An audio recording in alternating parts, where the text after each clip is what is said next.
11장 21절 믿음은 죽음을 준비한다 라는 제목으로 우리 함께 은혜를 나누도록 합니다. 대부분의 사람들에게는 죽음이라는 현실 앞에서 삶은 너무나 무력하고 순간적이고 허무하게 무너져 내리는 존재일 수도 있지만 믿음의 사람의 경우에는 좀 다르죠. 잠자는 것처럼 평안하게 행복하게 안식하는 그러한 죽음, 네, 정말 아름다운 죽음이죠. 내일을 위해서 피곤한 몸을 저녁이면 기쁨으로 침대에 눕히되 늘 포근하게 하루 종일 학교에서 직장에서 또 가정 또 가사 일에서 열심히 하루 종일 움직이고 뭔가 좀 피곤한 날 침대에 누우면 어때요? 샤워하고 딱 누우면 너무너무 좋죠. 편하고 아주 꿀맛 같은 잠이 솔솔 오죠. 뭐 잠이 안 오고 뭐 불면증 있고 머리가 아프고 전혀 없어요. 그냥 서로 잠든 그 달콤한 잠 정말 그죠? 기쁘죠? 이렇게 눈을 감는 것, 예, 그게 죽음을 잘 준비한 사람들의 그 죽음이 아닐까. 부활의 하나님과 영광스러운 아침을 소망하며 조용히 준비하는 오늘의 자세가 또한 우리들의 자세의 죽음이다.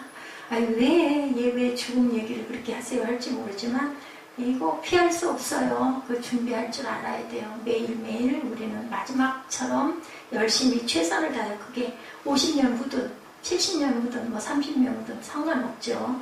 바울이 얘기하죠. 사망아 너희 이기는 것이 어디 있느냐, 너희 쏘는 것이 어디 있냐고 담대하게 죽음에게 바울은 선포합니다. 예수께서 우리의 모든 사망 권세를 이기셨기 때문에 너희들이 사망을 나한테 쏘아와라. 내가 절대로 사망에 완전히 굴복하지 않을 거야. 나는 다시 살아날 거니까. 이런 담대한 선포를 할 수 있는 저와 여러분이 되셔야 줄로 믿습니다. 잠깐 가요. 잠깐 가면 우리는 영원한 우리의 본향에 다다르게 되죠. 오늘 본문 히브리서 11장 21절에 이 부분을 가르치고 있습니다. 크리스찬들은 우리는 죽음 앞에 두려움이 없고 부끄러워하지 않고 당황하지 않고 승리의 개성가를 부르면서 찬양으로 죽음을 직면할 수 있어야 된다. 그래서 제가 찬양을 오늘 많이 했습니다. 네, 11장 21절 믿음으로 야곱은 뭐 할 때? 죽을 때 이렇게 21절이 시작이 되죠. 죽음의 직면 앞에서 우리는 죽을 때 죽음을 절망과 믿음 두 가지로 직면한다. 절망하면서 가는 죽음도 있고 또한 믿음으로 가는 죽음도 있다라는 거예요. 오늘 본문에서 야곱은 우리에게 죽음은 절망이 아닌 믿음으로 직면한 것을 우리가 볼 수가 있어요. 근데 예수 믿지 않는 사람들은 어떨까요? 두려워하고 겁내며 나는 죽어 이제는 끝이야 이거 어떻게 조금 더 살 수 없을까? 막 이러는 분들도 있다라는 거죠. 자, 성경에서 가장 극적인 삶을 살았던 야곱 또한 예외 없이 죽음 앞에 선 모습이 보이죠. 본문의 시작이 믿음으로 야곱은 죽을 때 이렇게 1절이 시작됐어요. 나의 삶은 어떻다고 그래요? 야곱은 험악한 나그네 세월이었다. 바로왕 앞에 나왔을 때 당신의 삶이 어땠습니까? 라고 물어보니까 그렇게 대답을 하죠. 자신의 삶은 이렇게 한마디로 험악한 세월이었다고. 예, 아들 요셉이 죽었는 줄 알고 얼마나 마음을 졸였어요. 예, 그랬는데 결론은 요셉을 만나죠. 그리고 그 어려운 먹을 것이 없어서 힘들어서 애굽에 곡식을 구하러 갔다가 어떻게 그냥 자기 아들이 총리 대신 돼 있는 바람에 다 이주를 해서 돌아와서 거기서 살게 되는 아주 기가 막힌 복을 누린 야곱의 삶. 또 거기서 뭐가 나와요? 12지파가 나오죠. 험악한 세월을 살긴 살았는데 열매가 기가 막혔어요. 야곱은 어떤 의미에서 야곱은 그 일생 몇 년? 147년 사무엘하 몇 년? 야곱이 147년을 살았어요. 최악의 삶을 어떻게 최선의 삶으로 바꾼 그런 야곱이기도 하다.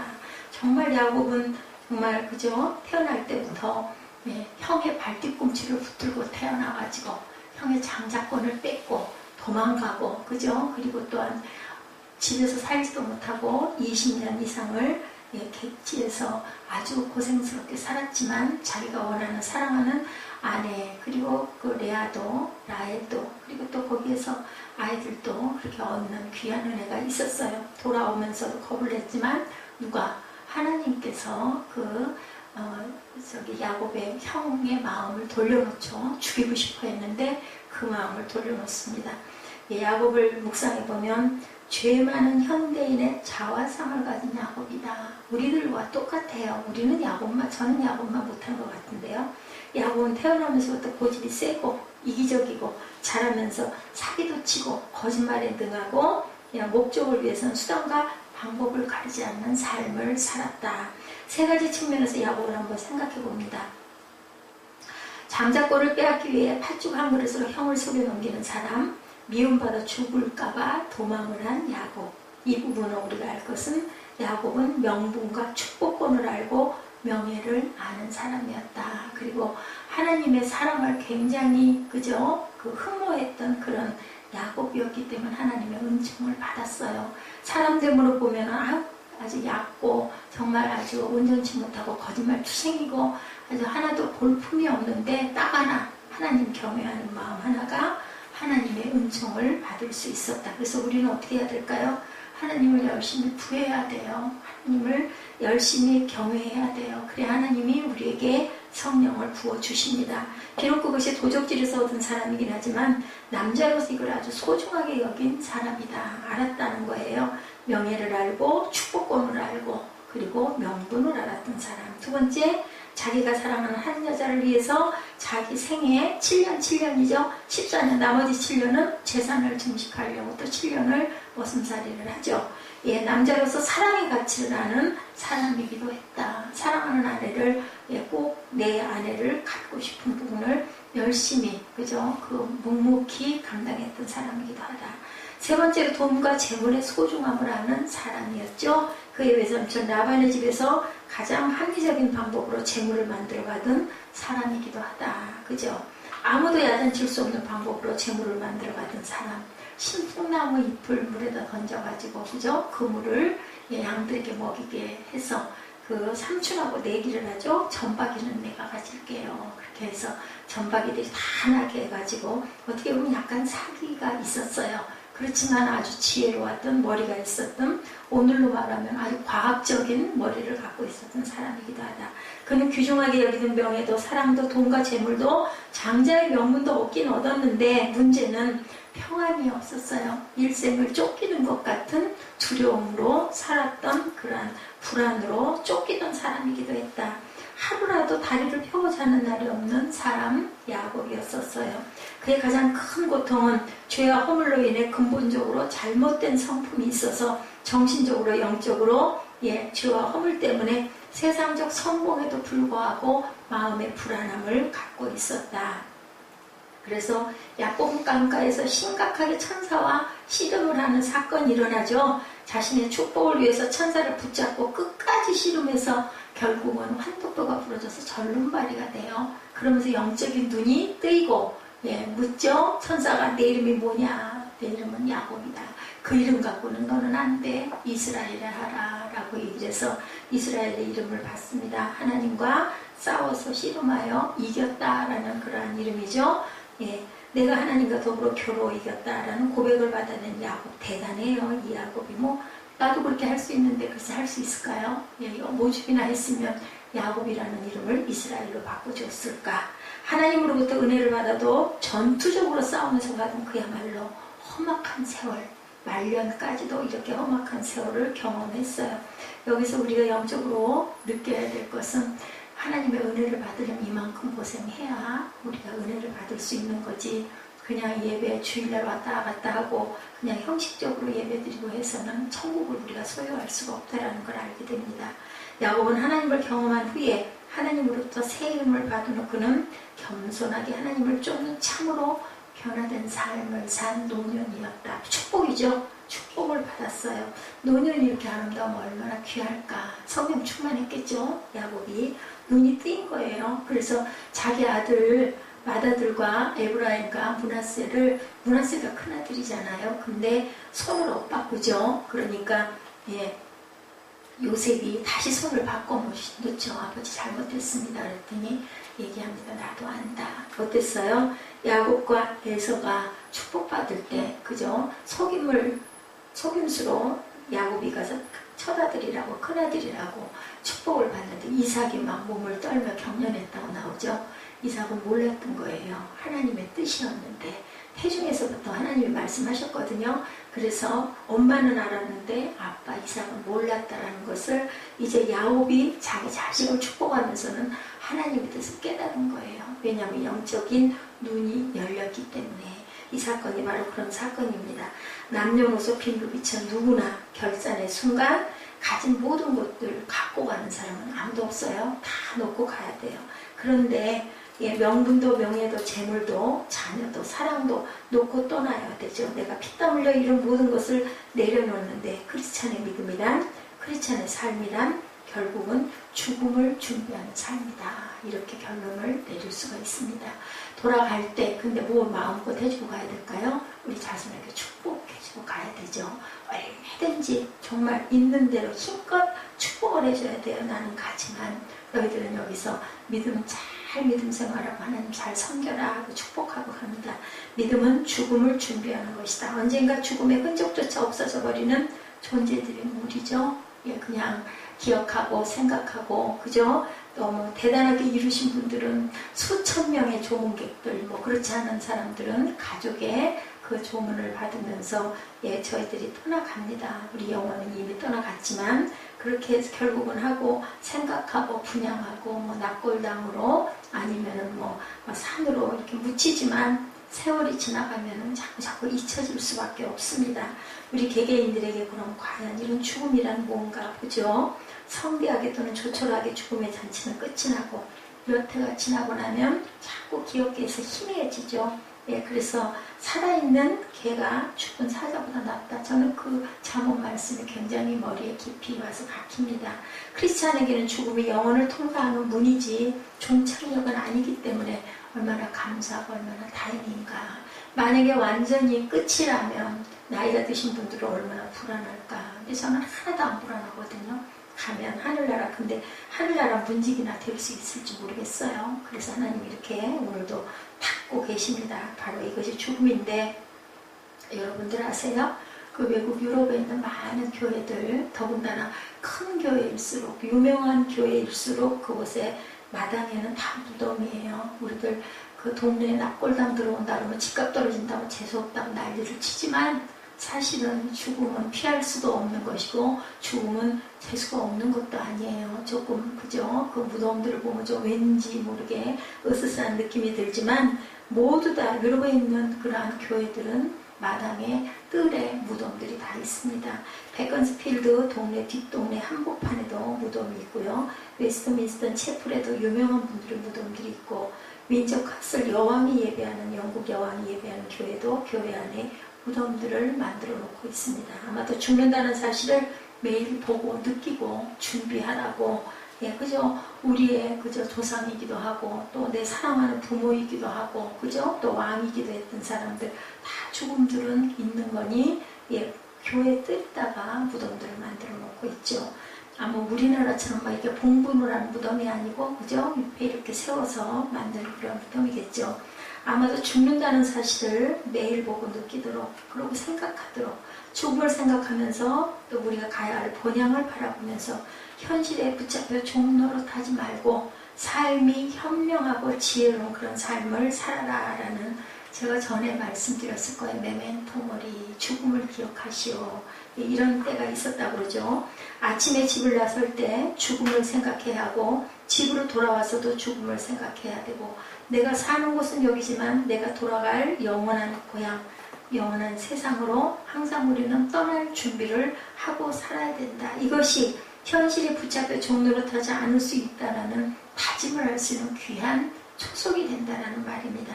우리의 삶의 결고임을 매일 죽음 앞에서 현실을 살 때 우리는 현실에 붙잡혀 종노릇하지 않게 된다는 이야기.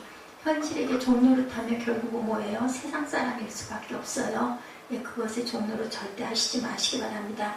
야곱은 믿음으로 죽음을 직면한 두 가지가 나타나고 있는데요. 21절 하반절에 나타나죠.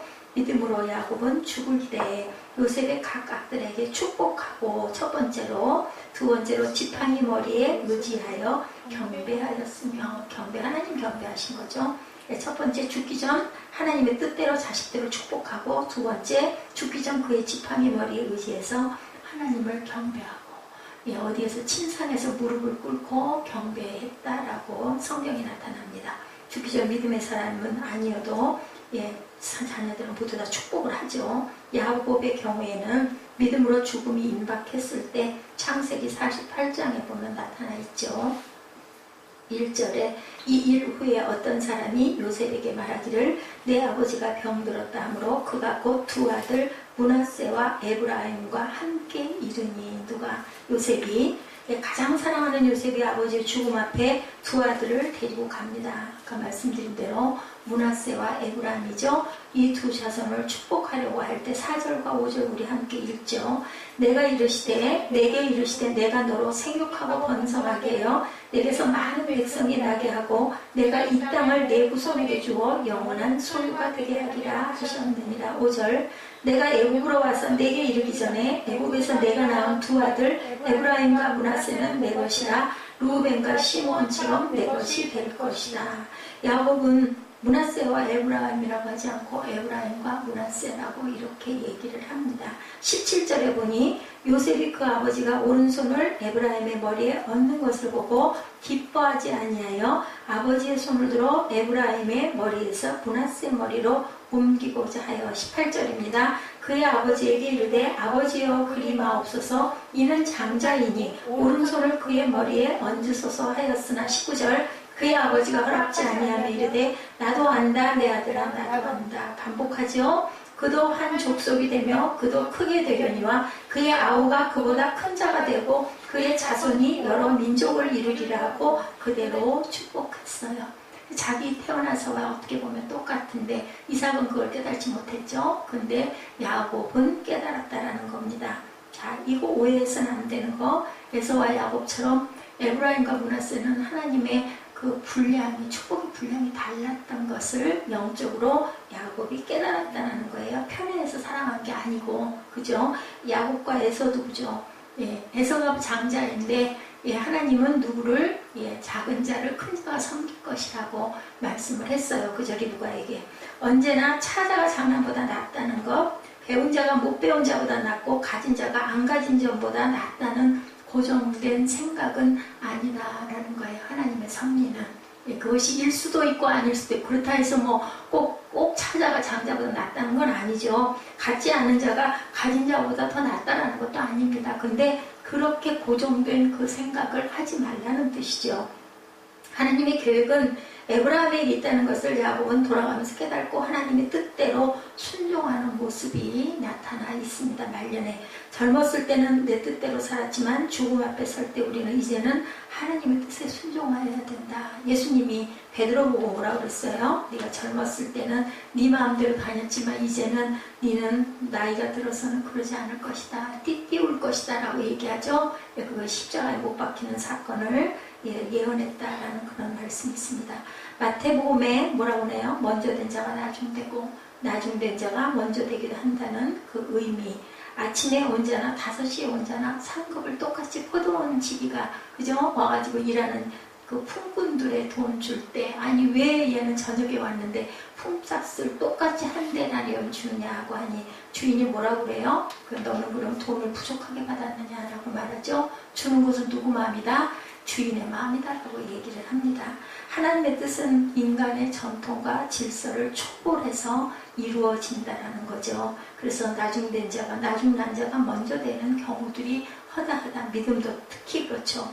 우리들은 하나님의 뜻에 순종하며 세상을 초월하고 모든 것을 내려놓고 하나님의 뜻을 이루어드리고 살다가 가야 된다. 가장 중요한 게 뭘까요? 하나님의 뜻을 아는 것이 중요한데 하나님의 뜻을 알기 위해서 예수님도 항상 기도하셨죠. 기도하셔서 하나님의 뜻을 아셨습니다.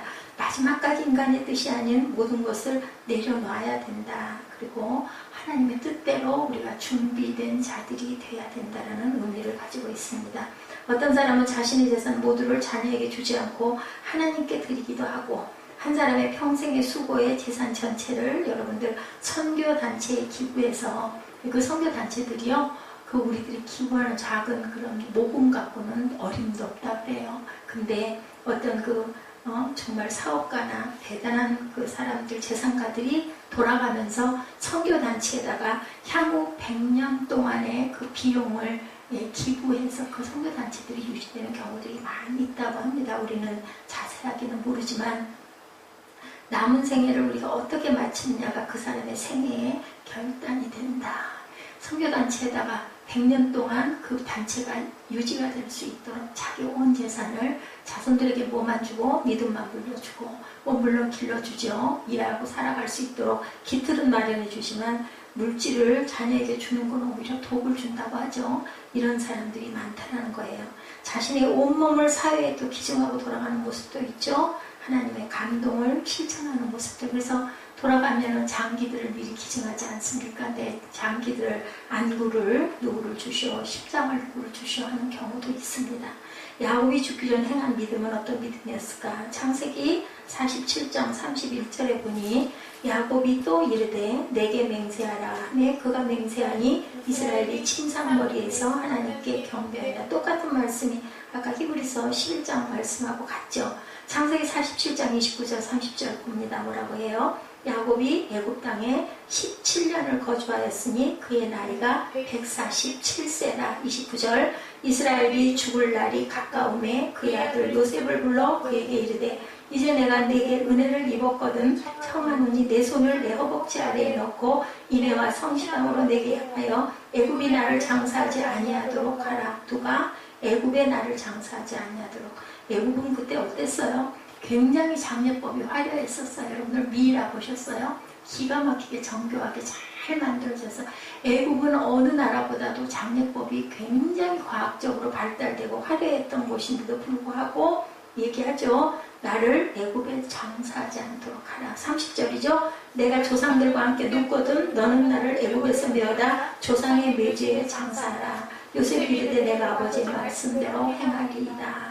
자, 창세기 47장 31절에 뭐라고 그러시나요? 야곱이 또 이르되 내게 맹세하라매 그가 맹세하니 이스라엘의 침상머리에서 하나님께 경배하리라. 나는 내 조상 아브라함과 이삭이 있는 그곳에 가서 나는 눕고 싶다. 나는 자고 싶다. 이렇게 얘기를 합니다.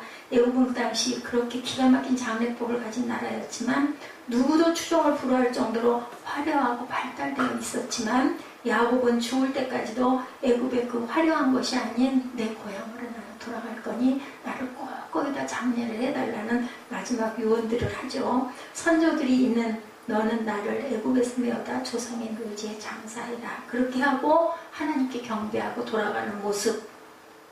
오늘의 화려함이 아닌 가야 할 본향인 약속의 땅을 여러분과 저는 이렇게 사모해야 할 줄로 믿습니다. 높아지기는 어렵지만 높아진 것을 스스로 낮아지기는 어렵죠. 살기 좋고 풍성함을 바라보지 않고 야곱의 모습을 통해서 후손들에게 믿음을 보여주고 돌아가죠. 그리고 또한 뭐를? 내 가족 그리고 내 민족, 내 나라를 사랑했던 야곱의 말년이 여기 나타나 있습니다.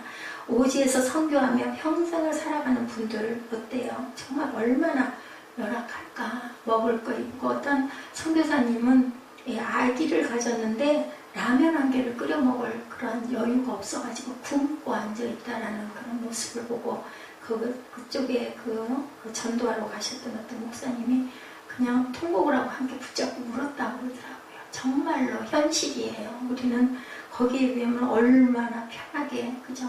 어떻게 보면 그냥 벌레처럼 저는 그런 생각을 합니다. 잘 먹고 잘 쉬고 잘 자고 이게 무슨 하나님의 일을 하는 일일까? 정말 너무 부끄럽죠. 그런 분들에 비하면.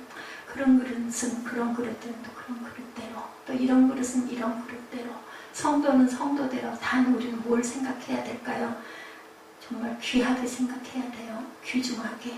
우리가 이렇게 편하게 살고 있고 감사하고 60년 이상을 전쟁이 없는 나라에서 살고 갈 수 있는 거 정말 감사하다. 믿음은 목적을 가지고 믿음을 위해 열악한 환경도 이렇게 불사할 수 있다. 참신함은 자신을 더 낮은 것으로 이끌고 가는 것이다. 예수님이 그러셨죠. 가지신 분이셨는데도 가장 낮은 곳으로 오셨어요.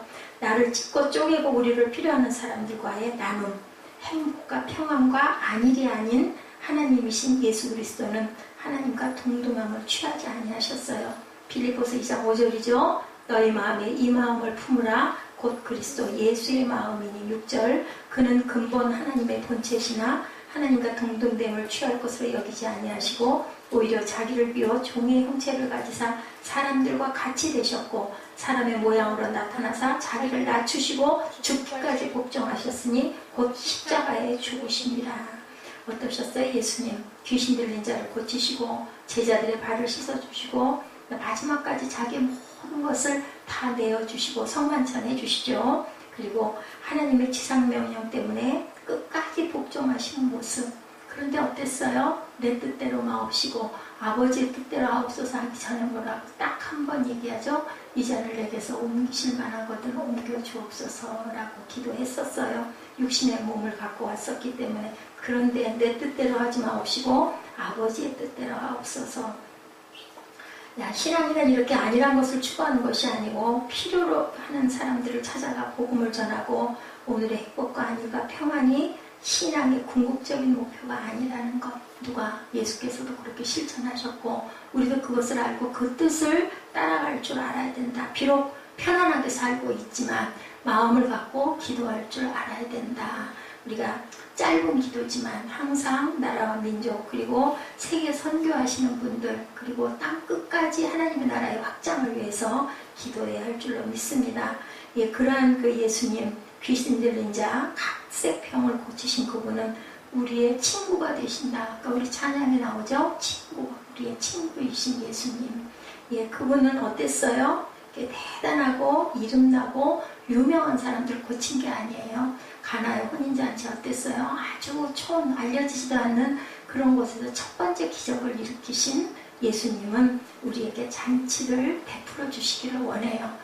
아무것도 없는 곳에서 물을 포도주로 변하게 해서 잔치하라고 말씀하시는 예수님. 그 마음을 우리가 따라가야 된다. 고난이나 역경을 두려워하지 않고 언제 부르시든지 야곱이 험악한 세월을 통해 변화되어 돌아갈 본향을 사모하며 부름을 받아도 믿음으로 죽음을 맞게 하시고 영원한 그 나라를 바라보는 그런 야곱의 마음가짐과 그런 생각처럼 우리도 야곱처럼 항상 믿음의 본향을 바라보고 그것을 위해 기도하며 준비할 줄 알아야 된다. 이 시간에 하나님이 나를 부르신다면 아멘 하고 따라갈 줄 아는 감사와 평안이 있는 찬양하기 즐거워하는 그런 마음자세를 항상 죽음을 준비할 줄 알아야 되는 것이 믿음이다. 오늘 야곱의 믿음을 통해서 우리가 그런 준비된 인생들 살게 하옵소서 하는 마음으로 말씀을 나눴습니다. 다음 주에도 이 죽음을 준비하는 2탄이 여러분들과 함께 나눌 말씀일 거예요. 22절이 되겠죠. 11장 22절 말씀. 요셉 얘기가 나오죠. 임종시 이스라엘 자손들이 떠날 것을 말하고 자기 뼈를 위하여 명하셨으며 이렇게 나타납니다. 23절 모세가 났을 때 이렇게 한 절씩 가면서 한 사람 한 사람의 죽음은 어땠으며 삶이 어땠는가를 우리 함께 은혜를 나누는 시간 갖도록 합니다. 주님이 주신 땅으로 우리는 한 걸음 한 걸음 나아가죠. 3100번 우리 함께 찬양하시고 결단하는 시간 갖도록 합니다.